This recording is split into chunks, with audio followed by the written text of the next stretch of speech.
खुलुमबाय गोजोन फुंबिलिनि बयनिसिमबो गाहाम हामलायनायखौ जासिहरनाय थाबाय आं सिबिरानि ब्रह्म नोंथांमोनखौ एसबी बड' निउज चेनेलाव गासैखौबो बरायबावनाय थाबाय नोंथांमोननि थाखाय आं गोदान मोनसे भिडिअ लानानै फैबावबाय अन्नानै भिडिअखौ जोबजासिम नायलांदो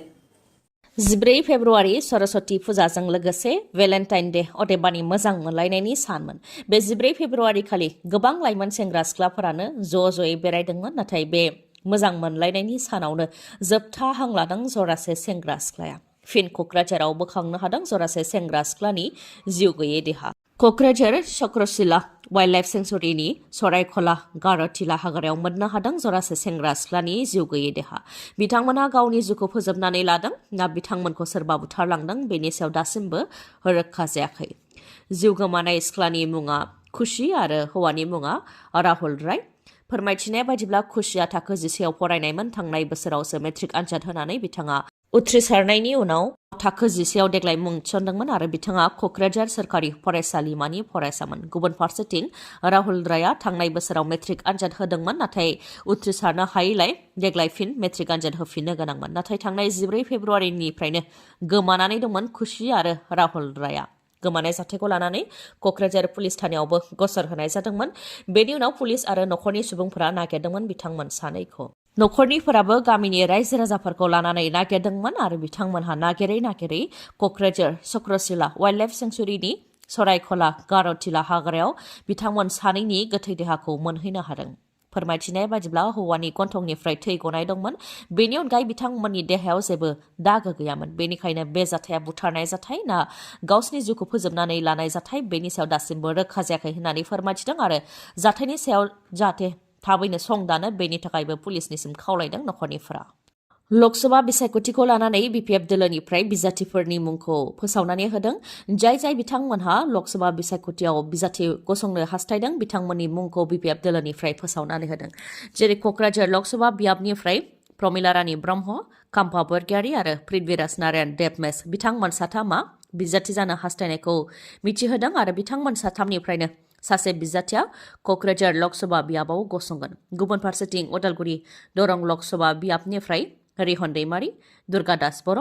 रबिनसन मुसाहारि धीरेन बर' आरो इमानुएल मुसाहारि बिथांमोन साबाया बिजाथि जानो थाखाय हास्थायदों बिथांमोननि गेजेरनिफ्रायनो सासेखौ BPF दोलोनि बिजाथि महरै फसंगोन लोगोसे बुंथिबावदों दि सोरबा दोलोआ BPF दोलोखौ मदद होनो गोसो दंब्ला जेबो खोथा लाखियालासे बा जेबो कन्डिशन लाखियालासे BPF दोलोखौ मदद होथों नाथाय एलायन्स हिसाबै नङा BPF दोलोआ रावजोंबो एलायन्सआव गैया बा जाया होननानैबो बुंथियो हाग्रामा महिलारिया थांनाय 15 डिसेम्बरावसो गावनि मोजां मोननायखौ जुलि खालामदोंमोन नाथाय जुलि जानायनि 2 दान उनावनो गुबुन सिख्लाखौ लानानै खारबाय हौवा गोदाना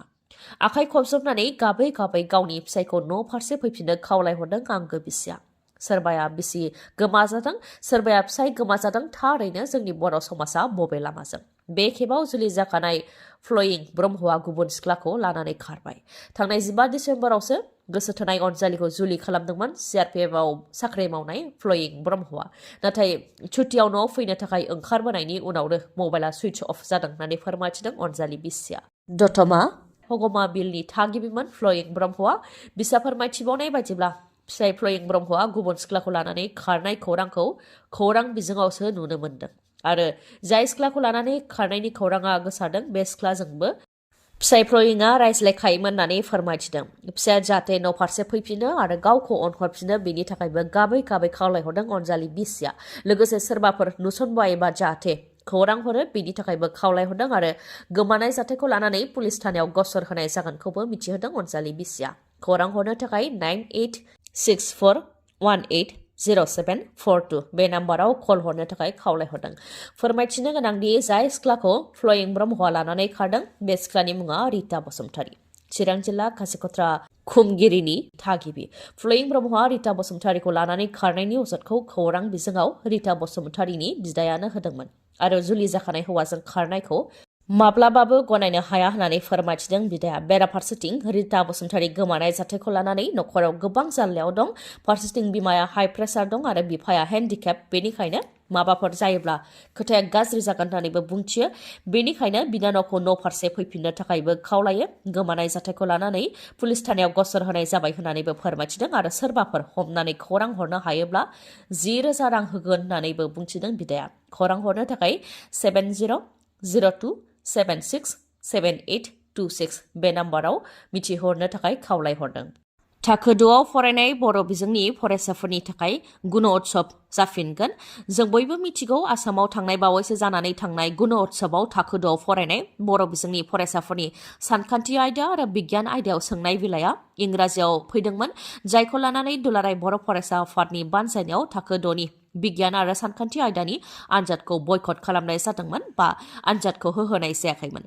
दा बे आयदानि आनजादखौ खुंफिननाय जासिगोन। बेखौ मिथिहोदों दुलाराय बर' फरायसा आफादनि गाहाय दिपेन बर' बिथाङा फोरमायथिदों दि गुण'त्सवआव थाखो 2नि बिगियान आरो सानखान्थि आयदाखौ खुंनायखौ बयकट खालामनायखौ लानानै आसामनि सोलोंथाइ बिफाननिफ्राय सावरायनो लेंहरदोंमोन, जेराव आसामनि सोलोंथाइ बिफाननि मन्थ्रि डक्टर रनज पेगु, दुलाराय बर' फरायसा आफाद, बर' थुनलाइ आफाद आरो समग्र शिक्षा अभियाननिफ्राय एमडि ओम प्रकाश बिथाङाबो बाहागो लादोंमोन। आसामाव बर' बिजोंनि फरायसालिफ्राव थाखो 2आव गासै 10,916 फरायसाफोर दं, जायफोर गुण'त्सवआव बिगियान आरो सानखान्थि आयदानि आनजादखौ होनो मोनाखैमोन। बिथांमोननि थाखाय गुण'त्सव बायदियैनो आनजादखौ खुंफिननाय जासिगोन। आनजादनि सोंनाय बिलाइनि पेटार्नआ गुण'त्सव बायदियैनो 100 नाम्बारनि जागोन। सोंनाय बिलाइयाव इंराजि रावनि अनगायैबो बर' रावबो थागोन होननानै फोरमायथिदों दिपेन बर' बिथाङा। आरो बे आनजादा माब्ला जाफिनगोन बेनि अक्ट'खौ समग्र शिक्षा अभियाननिफ्राय फोसावगोन होननानैबो मिथिहोदों। जायनाखि बर' बिजोङाव थाखो 2आव फरायनाय फरायसाफोरा first unit test, half yearly आरो सेकेन्ड इउनिट टेस्टआव बर' बिजोंजोंनो आनजादखौ होखादोंमोन। बेनिखायनो गुण'त्सवआव बिगियान आरो सानखान्थि आयदायाव इंराजि रावै सोंनाय बिलाइ फैनायनि थाखाय गुण'त्सवनि आनजादखौ होहोनाय जायाखैमोन होननानैबो फोरमायथिदों दिपेन बर' बिथाङा। लकसभा बिसायख'थिया खाथिनिफ्राय खाथि सौफैबाय। बिसायख'थिखौ लानानै इउपिपिएल दोला साखाफारासै। बेखौ फोरमायथिदों प्रमद बर' बिथाङा। फैबाय थानाय लकसभा बिसायख'थिखौ लानानै इउपिपिएल दोला मिटिं खुंदों, जेराव इउपिपिएल दोला साखाफारासै होननानै मिथिहोदों प्रमद बर'आ। बिथाङा बुंथिबावदों दि दरं उदालगुरियाव बिजेपिनि बिजाथि थागोन। क'क्राझाराव इउपिपिएलआ बिजाथि फसंनो हास्थायदों, नाथाय सावरायनायनि गेजेरजों जागोन होननानैबो बुंथियो प्रमद बर' बिथाङा। 1 लाख सुबुंफोरा इउपिपिएलआव जयेन जानो थाखायबो नागिरगासिनो दं। थांनाय बावैसो सान सिगांबो 13 नं चिराङाव बिपिएफनि 2,000नि गोबां सुबुंफोरा इउपिपिएल दोलोआव जयेन जादोंमोन होननानैबो फोरमायथिदों आरो इउपिपिएलजों जुजिनो हानाय बे समाव रावबो दोलोबो गैया आरो बिजाथिबो गैया। एनडिएनि जाय बिजाथि जागोन बेनो देरहागोन होननानैबो बुंथियो प्रमद बर'आ। ओजोंहाय बिपिएफ दोलोआबो साखाफारा होननानै फोरमायथिदों बिपिएफ दोलोनिफ्राय। बिसायख'थि जोबोबा राकेश ब्रह्मआ बब्लं बा दथरा दामनानै हाथाय बाजाराव मागिनानै जायाब्ला जेबो राहा गैया, बेखौ गावनो फोरमान होबाय होननानैबो बुंथियो बिपिएफ दोलोनिफ्राय। बेनि अनगायैबो इउपिपिएल दोलोआ बिमा माहारिनि मुङाव बिथांखिफोर लाबोनानै थगायदों। सेल्फ हेल्प ग्रुपनो 75,000 रां होनो थाखाय खोथा होनानै थगायदों। सोरनोबा 25,000, सोरनोबा 10,000 रांनिल' चेक होदों। बेबायदिनो पिएमएवाइ, अरुणोदय बायदि बिथांखिफोरखौ लानानै आइजोफोरखौ मिथिं दावथिङाव थुबुर खालामदों। मिथिङाव फैयाब्ला चेक दानानै होनो हुमखि होदों, जायनि थाखाय बिपिएफनि आइजोफोराबो मिथिङाव फैनो गोनां जादों। नाथाय बिथांमोनहा जेराव भट होनांगौ बेयावसो भटखौ होखागोन होननानैबो बुंथियो बिपिएफ दोलोनिफ्राय। बेनि अनगायैबो प्रमद बर'आ सोलोंथाइ बिफाननि इएम जानायनि उनावबो खेला खुंनायनि मुङाव सोलोंथाइ बिफाननि गोबां रांखौ खरसा खालामदों, जेरावनाखि बेफोर रांजों फरायसालिफोरखौ फोसाबनायनि खामानिखौ मावनो हागौमोन होननानैबो बुंथियो आरो बिथांमोनहा एनडिएफोरखौबो गोदाव सोराव खालामदों। मुंख्लं नखरफोरनो अनसुंथाइ होजोबाखै आरो रन्जन दैमारिखौ उदां खालामनो थाखाय खामानि मावदों होननानै बुंबोबाय थादों, नाथाय जेबो खामानि मावाखै। नाथाय जेब्ला रन्जन दैमारिया उदां जागोन अब्ला बिथांमोनहा गावसोरनि मुंखौ लाफागोन होननानैबो बुंथियो। जेरावनाखि रन्जन दैमारिखौ जिउ जोबजासे जेल जानायनि साजा फोसावदों। बिथाङा जिउ जोबजासे जेल जायाबा 20 बोसोर जेल जायोब्लानो उदां अख्राङाव फैखागोनखा आरो बे समा फैनो बारा गोबाव गैलिया होननानैबो फोरमायथिदों बिपिएफ दोलोनिफ्राय। फिन गेदेर रेलगारि जाब्रथाय, मोनजि दाब्बाया रेल लामानिफ्राय गोग्लैहैदों, जाय जाथायाव सासे सुबुंनि जिउ खहा जादों। रेलगारिनि दाब्बा गोग्लैहैनायजों रेलगारिनि साखाया गजोबदों, जायनाखि बे रेलगारिया माल रोगाग्रा गारिमोन बेनिखायनो सुबुंफोरा जोखोम जानाय बा जिउ गोमानायनिफ्राय रैखा मोननो हादों खालि सासे सुबुंनिल' जिउ खहा जादों जिउ गोमानाय सुबुङा रेल साइथिनाव प्लास्टिक खनग्रामोन जुदि बे रेलगारिया सुबुं गाखोनाय रेलगारि जानायमोनब्ला गोबां सुबुंफोरानो जिउ खोमानो गोनां जागौमोन आरो गोबां सुबुंफोरानो जोखोम जानो गोनां जागौमोन बेबायदिनो हादराव फिन मोनसे